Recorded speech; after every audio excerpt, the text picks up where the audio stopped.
5 œuvres monumentales qui sont de plus en plus grandes au fur et à mesure qu'elles sont disposées le long de cette demi-spirale qui s'élève. C'était l'intention initiale de l'artiste.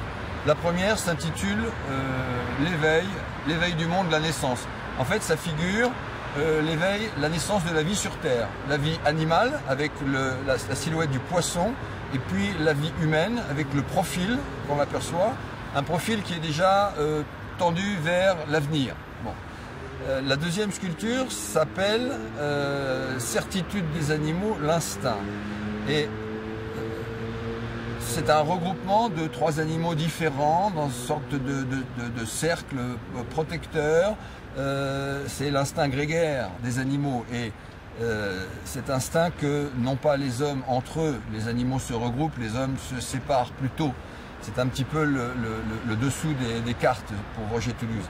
Et à l'inverse de cet instinct grégaire, l'homme, lui, et c'est le sens de la 3e sculpture, part à la découverte. Ça s'appelle reconnaissance des découvertes. L'homme apprend à se connaître. L'homme va vers son avenir. L'homme va vers la découverte de la technique, des technologies, de ce qui va permettre de lui améliorer la vie, de lui faciliter la vie sur Terre.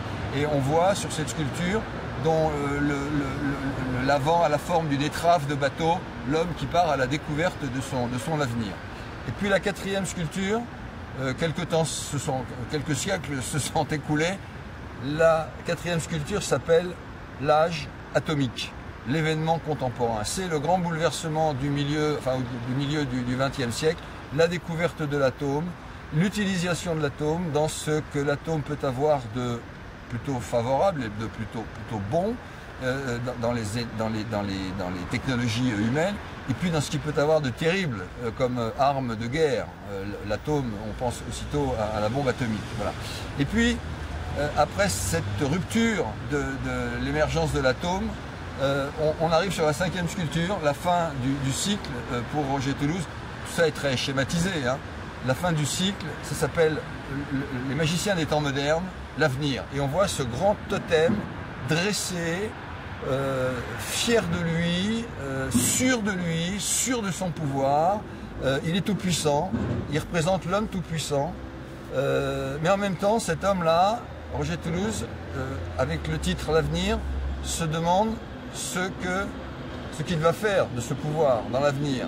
Est-ce qu'il va le mettre au service du bien ou au service du mal?